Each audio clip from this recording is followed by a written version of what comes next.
কিয়ামতের ময়দানে রব্বুল আলামিন আরাফ নামে একটা প্রাচীর বানাবেন। এর উপরে কিছু মানুষকে আল্লাহ দাঁড় করিয়ে দেবেন। এরা জান্নাতেও যাবে না, জাহান্নামেও যাবে না। সাহাবী প্রশ্ন করলেন, হে নবী, এরা জাহান্নামে যাবে না, এরা জান্নাতেও যাবে না, কতদিন এখানে থাকবে আর কেন জান্নাতে যাবে না? বিশ্বনবী বলেন, এরা জান্নাতে যাবে না এই কারণে এদের সব ঠিক ছিল, কিন্তু মা বাবার সাথে আচরণ ভালো ছিল না। বাংলাদেশে নেই, অনেক ভালো মনে হয় দেখতে, কিন্তু মা বাবার সাথে কথা বলে না। মা বাবার সাথে যে খরচ দেওয়া দরকার, তাদের খেদমত করা দরকার, এটাও করে না। লা ইলাহা ইল্লাল্লাহ মুহাম্মাদুর রাসূলুল্লাহ। আমার ভাইরা, এই যে আরাফ নামক স্থানে আমার আল্লাহ যাদেরকে রেখে দিয়েছেন জান্নাতে দিচ্ছেন না, আপনি নিজের সাথে মিলান তো, আপনি আবার আরাফে যে বসবেন না তো। মা বাবার সাথে যাদের সম্পর্ক ভালো নেই, সামর্থ্য থাকার পরও যারা তাদের খোঁজ খবর নেন না, খরচ দেন না, তাদের খেদমত করা হয় না। আপনি নামাজ পড়তে পারেন, রোজা রাখতে পারেন, ইবাদত বন্দেগী অন্যগুলো করতে পারেন, আপনি কিন্তু জান্নাত পাবেন না। নবীজি বলেন, এদেরকে আল্লাহ জাহান্নামও দিচ্ছে না। সাহাবী বলেন, হে নবী, এদেরকে আল্লাহ জাহান্নামে দেবে না কোন কারণে? কি গো,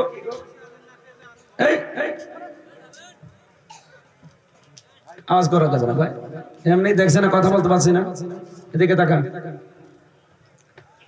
যার খুব বেশি ঝামেলা চলে যাক, কিন্তু কথা বলা যাবে না, নিস্তব্ধ হয়ে যাবে। যতটুকুই বলছি শুনি যান। এই লোকটা জাহান্নামে যাচ্ছে না, জান্নাতেও যাচ্ছে না। জাহান্নামে যায় না কেন? কারণ এই লোকটা সারা জীবন আর যাই করুক ইসলাম কায়েমের জন্য আন্দোলন করেছে। এই জন্য দিন কায়েমের আন্দোলনে যারা থাকবে, আল্লাহ যাই করুক তাদেরকে জাহান্নামে দেবে না। এই কথা বোঝেন আমার? সূরা সফের 10-11 নম্বর আয়াতে আছে, যারা দিন কায়েমের জন্য চেষ্টা চালাবে, দিন যদি কায়েম নাও হয়, আল্লাহ তাকে জাহান্নামে দেবে না। আর মা বাবার সাথে আচরণ খারাপ, এই কারণে আল্লাহ তাদের জান্নাতেও দিচ্ছে না। নবীজি কিন্তু হাদিসের শেষে এটা বলেননি যে রে আল্লাহ দেবে কোথায়। বলেন তো, এরকম জীবন যদি আমাদের হয়, এই জায়গায় যদি আমরা প্রাচীরে দাঁড়িয়ে থাকি, আমাদের কপাল কি এবার বলেন? এরকম কারো যেন কপাল পোড়া না হয়। আমরা এখান থেকে শিক্ষা নিয়ে মা বাবার সাথে আচরণ যতটুকু সম্ভব, যদিও অনেক পরিবারে আজ সম্ভব হচ্ছে না বর কারণে, কথা বললেন না? হাজারো পরিবারে শুধু বউর কারণে সন্তান পারে না তার মা বাবার হক আদায় করতে।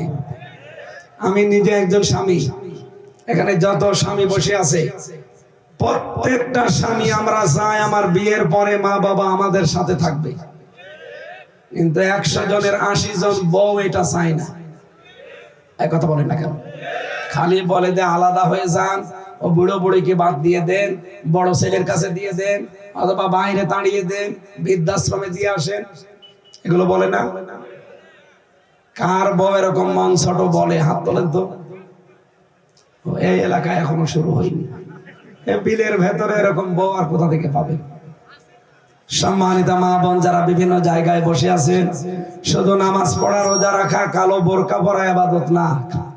শ্বশুর শাশুড়িকে নিজের মা বাবার মতো মনে করাও ইবাদত। বলেন বলেন।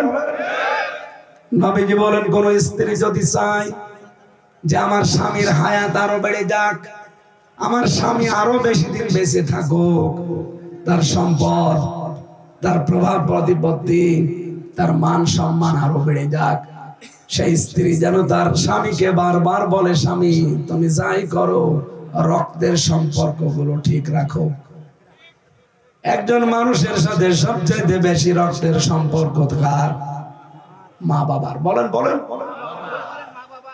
মা বাবার সাথে যেহেতু সম্পর্ক আমাদের সবচাইতে বেশি, তাহলে বউ তো আমাদেরকে এ উদ্বুদ্ধ করা দরকার যে স্বামী যা করো মা বাবা যেন ভুলে যেও না। মা বাবার পরে আমাদের সম্পর্ক বেশি আমার ভাই আর বোনের সাথে। কথা বলে না কেন? সেই ভাই বোনের সাথে এই বউর কারণে আমার সম্পর্ক আজ খারাপ। এক মায়ের পেটে জন্ম নিয়ে আমার বোনের সাথে আমি আজ 3 বছর কথা বলি না। কার কারণে? বোর কারণে। এই কথা বললেন না কেন? এরকম পরিবার দেশে নেই। এই জন্য নামাজ দিয়ে রোজা রেখেও আপনি জান্নাত যেতে পারবেন না যদি রক্তের সম্পর্ক ঠিক আপনার না থাকে। অনেকে মনে করে এইটা আর কি, এ দুনিয়ার বিষয়। কে বলেছে আপনাকে? এগুলো সব ইবাদত। আর এই কারণে আপনি জান্নাতেও যেতে পারছেন না, যেহেতু ইসলামী আন্দোলন করতেন, দিন কায়েমের জন্য আপনার চেষ্টা, এই জন্য আল্লাহ জাহান্নামও দেবে না। যদি এখানে দাঁড়িয়ে থাকেন কি হবে? আপনার জান্নাতও নাই জাহান্নামও নাই, থাকেন এই প্রাচীরে দাঁড়িয়ে। এই আরাফ থেকে আমরা তেলাওয়াত করেছি আলিফ লাম মিম সাদ, এটা হরফে মুকাত্তাত। রব্বুল আলামিন বলেন কিতাবুন উনসিলা ইলাইকা, হে নবী এই কিতাব আমি আপনার প্রতি নাযিল করেছি। ফালা ইয়াকুম ফি সাদরিকা হারাজুম মিনহু, এটা দিয়ে যখন মানুষদেরকে সতর্ক করবেন তখন আপনার মনের ভেতরে যেন কোনো সংকীর্ণতা, দ্বিধা, দ্বন্দ্ব, ভয়, ভীতি, সন্দেহ এগুলো কাজ না করে। অযিকরালিল মুমিনিন, কোরআন মুমিনদের জন্য উপদেশ। বলেন সুবহানাল্লাহ। এই আয়াতের ভেতরে যে হারাজন আছে, এই শব্দের আমরা দুইটা ব্যাখ্যা পেয়েছি তাফসিরে। পৃথিবীর প্রতিটি জিনিসের কিন্তু একটা না একটা নিয়ম আছে, না নেই? কোরআনে কারীম আমরা আপনার সামনে উপস্থাপন করবো, এর একটা নিয়ম আছে না? এটা তো আর কনসার্ট না যে লাভ দিলাম না।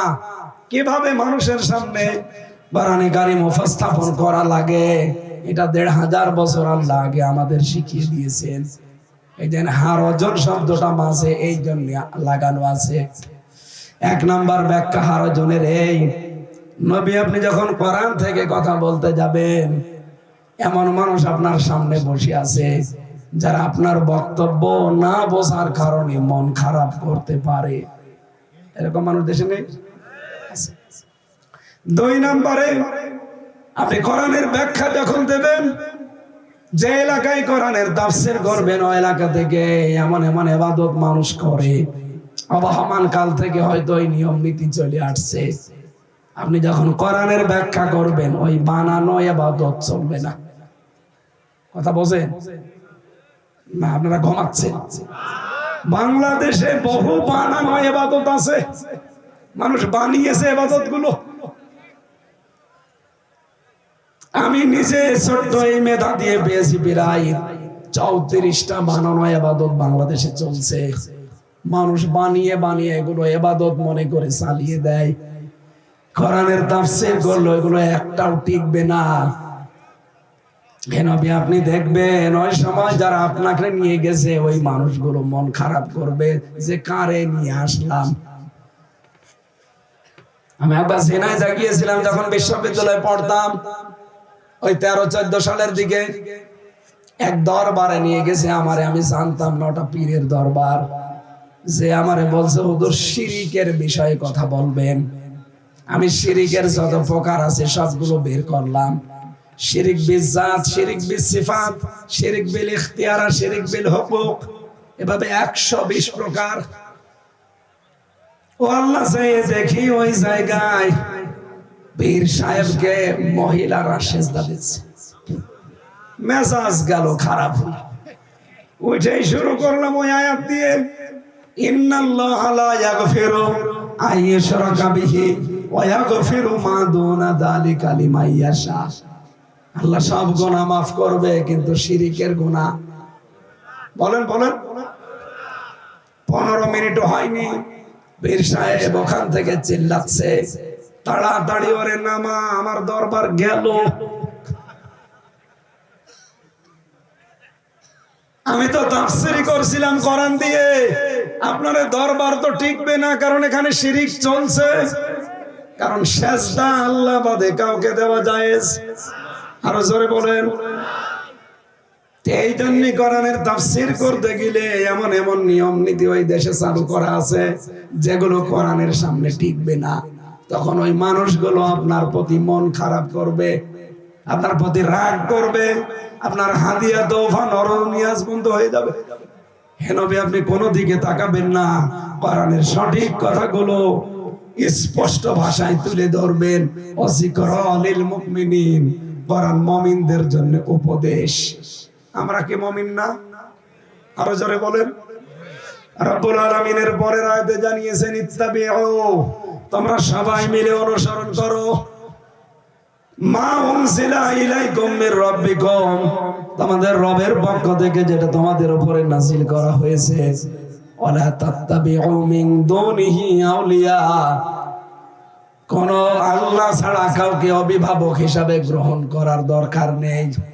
কলিলাম মা তাতাযাক্কারুন, আফসোস কোরআনের এই মূল বক্তব্য শোনার পরে অল্প কিছু মানুষ মেনে নেবে, অধিকাংশ মানুষগুলো দেখবেন মুখ ফিরিয়ে চলে যাবে।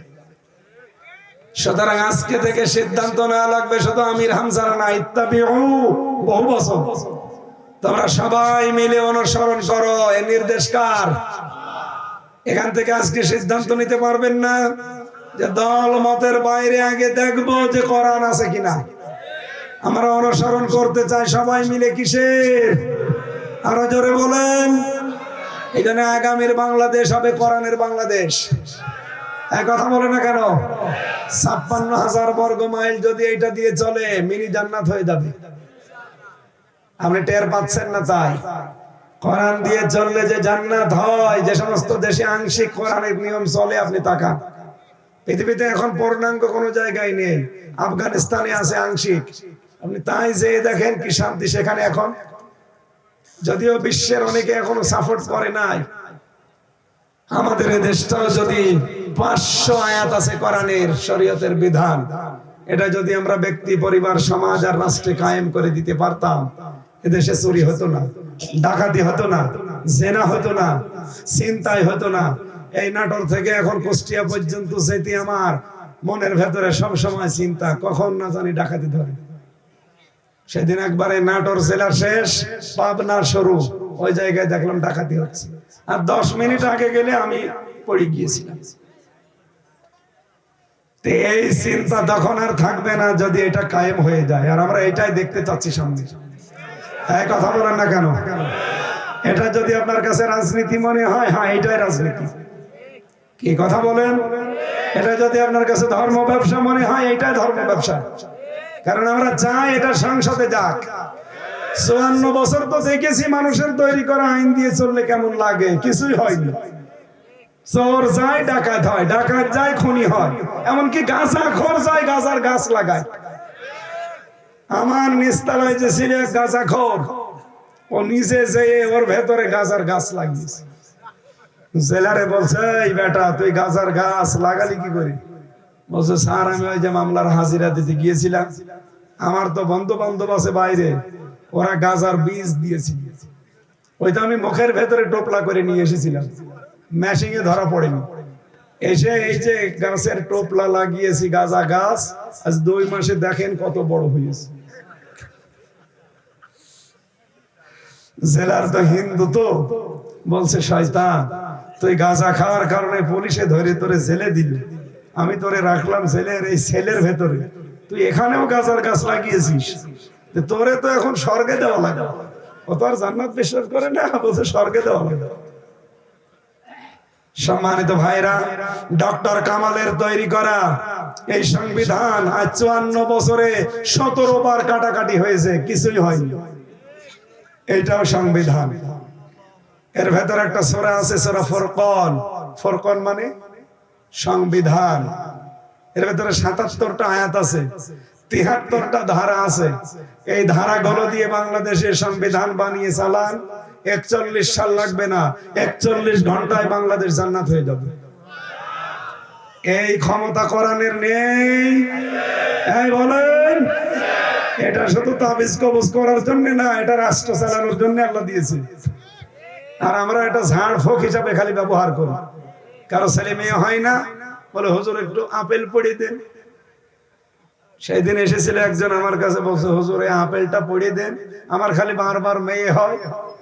আমি এখন সূরা ফাতিহা পড়লাম, আমারে বলছে হুজুর এমন ভাবে আপেল পড়বেন যেন ছেলে হয়। মনে আছে আমি ডাউনলোড করে দেবো ছেলে। সম্মানিত মা বোনেরা, অনেক মহিলা এরকম আছে মনে করে বাবার কাছে গেলে বিভিন্ন তাবিজ কবজ নিলে ঝাড় ফুঁক নিলে মনে হয় এগুলো হয় না। সন্তান দেওয়ার মালিক কে? সুতরাং এই বিশ্বাস আল্লাহর উপরে করা লাগবে, নয়তো আপনি শিরিক করছেন। এই জমিন বানিয়েছে কে? এখানে আইন চলবে কার? সুতরাং আল্লাহর আইন বাদ দিয়ে অন্য আইনের পক্ষে যারা কাজ করেন তারা শিরিক করছেন। আর যারা শিরিক করে তারা মুশরিক। এই কথা বলেন না কেন? এই যে সবে বরাত চলে গেল, সামনে সবে কদর আসতেছে। সবে বরাত বলেন, সবে কদর বলেন, দুই প্রকার মানুষকে বাদ দিয়ে আল্লাহ সবাইকে মাফ করে দেয়। এক নাম্বার মুশরিক যারা শিরিক করে, আর দুই নাম্বার যারা হিংসুক। আর এই দুইটাই বাংলাদেশে বেশি। এত হিংসা করেছিল এই ডাইনি মহিলা, যাদের উপরে হিংসা করেছে তাদের জীবনটাই নষ্ট করে দিয়েছে। আপনি নিজেকে, আমি খালি একটু বর্ণনা দিলাম, আমার নিজের উপরে যা গেছে তাই। আমার চাইতে 100 গুণ বেশি হয়েছে ব্যারিস্টার আরমানের উপরে। তারে 8 বছর এক জায়গায় এভাবে হাত পা পেছনে দিয়ে ফেলে রেখেছিল। 8 বছর। উনি পরশুদিন টকশোতে বলছিলেন, উপস্থাপিকা সহ যারা ছিল প্রত্যেকে অঝর নয়নে কাঁদছিল। কি যে অত্যাচার হয়েছে, আল্লাহ এমনি জালেমের তক্তা নড়িয়ে দেয়নি, এই কারণে দিয়েছে। হাজারো মুসলিমের চোখের পানি আর্তনাদ, বিশেষ করে বিডিআরদের। কত বিডিআর বিনা কারণে 16 বছর জেল খাটতেছে।